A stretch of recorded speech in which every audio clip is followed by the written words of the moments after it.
What's up, Hounds fans? Justin McCauley here, and I'm sitting down interviewing the athletic trainer for the Pittsburgh Riverhounds, Bob Smith. Hey, Bob, how are you? Good, Justin. How are you doing? I'm doing pretty good. So I'm curious, what's your background? How did you get to become the Pittsburgh Riverhounds trainer? So I've been an athletic trainer for the past 15 years. The last 13 of those, I've been with Allegheny Health Network. I started off my career working in professional baseball and then transitioned to working in the high school setting. And that's where I've been for the last 13 years. When this opportunity came about, I had to jump on it. I always wanted to get back into professional sports. And I just knew that with the Riverhounds being in Pittsburgh, it keeps me close to my family, which is important. So it was kind of the best of both worlds. I could do professional sports, but also still be with my family. And you actually have some previous experience dealing with the Riverhounds, if I'm correct. You might have crossed paths in your professional career before.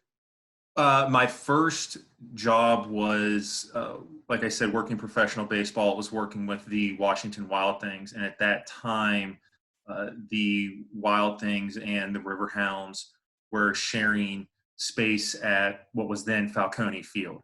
So I didn't have a whole lot of interaction, but I had a little bit. I would help out the athletic trainer for the Riverhounds whenever he needed it and whenever I could based on my schedule. So yeah, that was 14, 15 years ago that I kind of dabbled in it. And like I said, it was something I always wanted to do. And going into this season, it seemed like the right time to make that jump.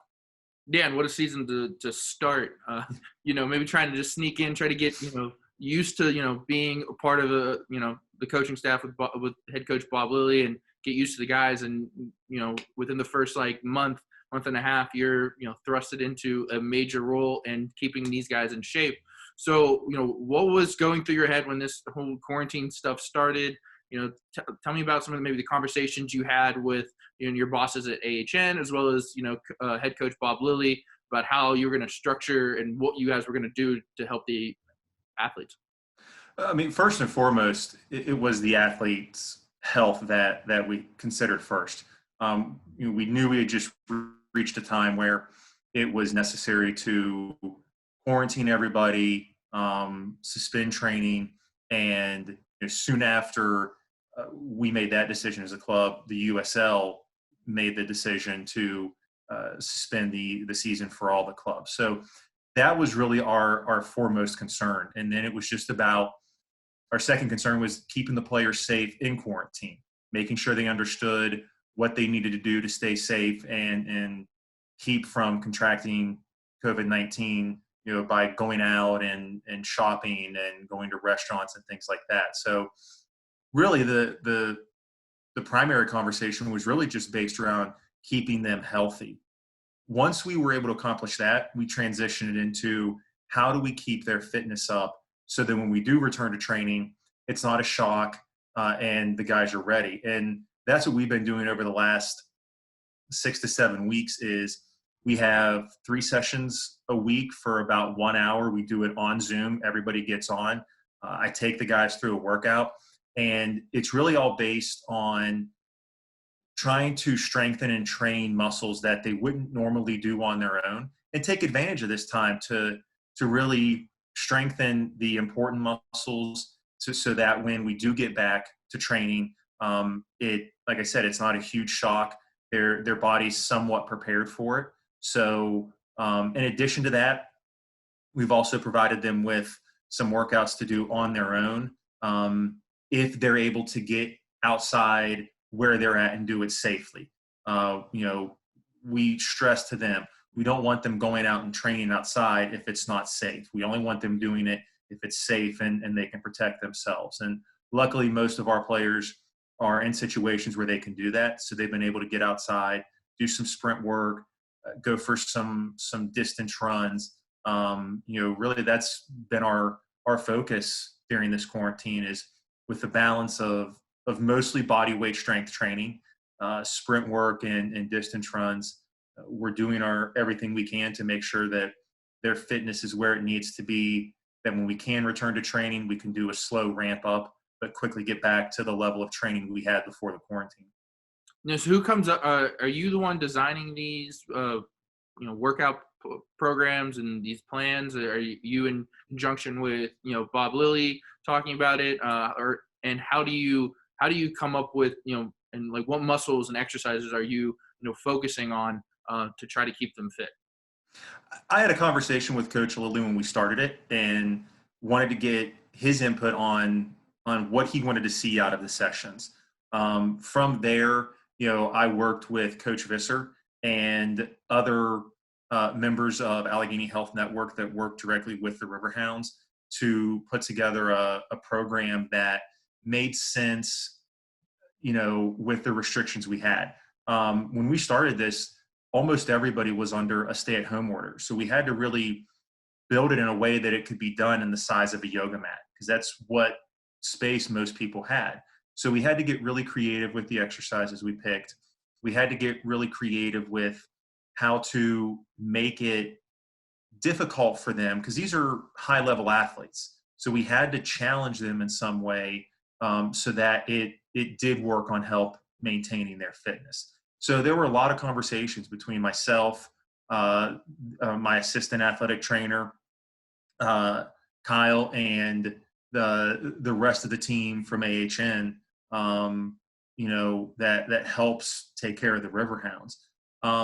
Once we had that conversation, it really became easy to build out the workouts. Our main focus for these workouts are strengthening the backside of the body. So the glutes, the hamstrings, the calves, the lower, middle, and upper back, and focusing on mobility in the front side of the body, the hip flexors, the quads, the chest, to really, as I said before, kind of address those muscles that a lot of these guys don't address or don't address well on their own. And just to take advantage of this opportunity to really hammer home proper strengthening, proper conditioning, so that when we get back to training, they're close enough in their fitness that they can get back into training safely, and we can ramp back up and get back to the level we were before the quarantine. Take us inside those Zoom calls. When you think of strength and conditioning, I think a lot of people from the outside who maybe not have experienced it when it comes to professional level think of maybe a football kind of mindset. You have, a strength and conditioning guy just screaming at you. And obviously that'd be a little weird if you're, someone on a computer screen was just screaming at you to keep your butt up and squeeze and, you squeeze your muscles. So what are they like? Are they, is there music playing? Is there a particular, player who's, trying to egg everyone on to make sure that they're pushing? What are they like? So the great thing about working with this group of players is all of them are self-motivated.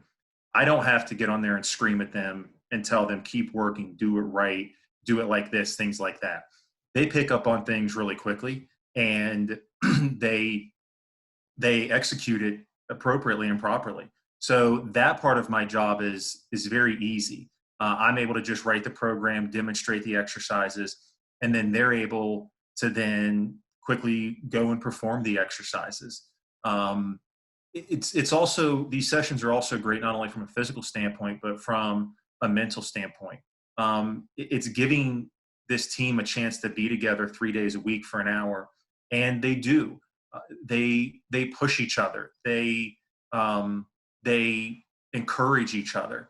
There's a little bit of good fun ribbing every now and then, but that's also important. So as much as this is a physical benefit for them and we're trying to keep their fitness up, most of this is actually mental, where we're just trying to keep them engaged with each other and addressing, most of them being quarantined and being in their own homes or apartments and maybe not being able to get outside and be with other people or whatever the case may be. So, the guys are great. They encourage each other. They push each other. They're laser focused the whole time. They come in, they put in the work, and that's all we can really ask of them. Yeah, and the quarantine kind of happened at such a strange point. There was such a long preseason process for us, and then right when it felt like the team was finally set in that early stages where you start to come together, which is so important for so many sports teams. It was like, all right, everyone, see ya, and everyone just scattered. So it's great to see that the guys are still, hanging out together and, still trying to build that camaraderie because, I mean, as you know, that stuff is built organically, through Mhm. locker room time and, maybe not just soccer time. And hopefully that this, will show out on the field as well. So, is it weird for you not being able to? I know some strength and conditioning and some trainers like being hands-on. They like the being able to like show the movement or move move a body around if they're not doing something correctly. Has that been something you've struggled with? Uh, Uh, Initially, that was my biggest fear. I would say is I lost my ability to put my hands on someone and take them through an exercise or provide them very detailed feedback to make sure they were doing it correctly. And so what I had to learn was, you know, it was a balancing act of I need to describe these exercises to these players in a short amount of rest time. So that way they're not cooling down too much, their heart rate's not dropping down, and we're losing that cardiovascular effect.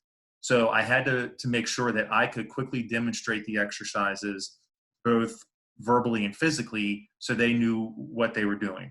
It was a challenge at first, but I would say it's something that I've improved upon as we have gone along, and it's been a great experience for myself to know that I no longer have to rely on just my hands or very detailed descriptions. The more, you know, the shorter my words are, the shorter my instructions are to the players. Typically, the better they perform the exercises. So it's, what started off as a challenge, I think has helped me grow as an athletic trainer, and it is something that I'll take with me as we get out of the quarantine, get back to training, and hopefully at some point get back to the season. It's something that's going to help me as an athletic trainer and provide better care for the athletes. and part of that is I wanted to know with there's a nature of sports. Everyone gets injured or you play injured. Has that been a different approach if any of dealing with maybe some players who were nicked up during the preseason? Has that have you had to have different programs, or is that something that you've been thinking about how to get guys fully healthy who may have been dealing with like maybe some nagging injuries or something through preseason?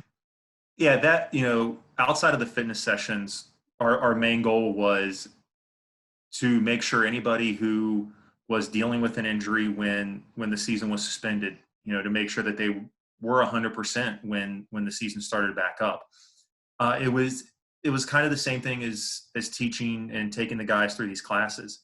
It was just having to redirect my focus from not being able to put my hands on and stretch them, massage them, and teaching them and helping them learn how to take care of their bodies on their own. We've been able, because of the partnership with Allegheny Health Network, we've been able to take advantage of some tools that they have that have allowed us to have virtual treatment sessions with players. So we can watch them do their exercises. We can watch them do their stretches and make sure they're doing it appropriately. But again, a great thing about working with athletes at this level, and particularly this group, is they all want to be healthy. They all want to come back into training whenever that may happen, 100% ready to go. So these guys have been motivated from day one of the suspension to get healthy and get back to where they need to be. So when training does resume, they're ready to go. So when you have athletes that are motivated like that, it makes your job really easy. You don't have to put your hands on them and stretch and massage. You don't have to give them very detailed instructions. They'll take what you're saying and they'll do exactly what you're saying, and they'll do it 100 times because they want to be healthy and they want to get back to the level of play that they were at before the injury. So that part has been great because it's made my job very easy. And with the training memorandum that came out last week, maybe an opportunity to potentially start to see these guys in person. I'm sure that that has you and the coaching staff excited to see these guys maybe away from the computer screen or the phone screen and in person as well. It does. It's like you said. This was my first year, and just as the team was starting to grow and we were starting to gel and things were starting to fall into place, the suspension occurred. So, I'm very excited to get back into training, whatever training looks like initially. It's going to be great just to get these guys back on a pitch, get them a ball, get them working, get them moving, get them doing more soccer-based movements, and just continue that progression, continue working towards full-fledged training and hopefully soon some games at Highmark. Yeah, I think the fans as well as I am excited to see all that. Whether just to see them back on the field training will be a nice sight for everyone. But I thank you, Bob, for joining me. You stay safe and stay healthy. And you as well. We will, and hopefully I'll see you down at Highmark Stadium soon. Hopefully, I'm looking forward to it. All right. Thanks, Bob.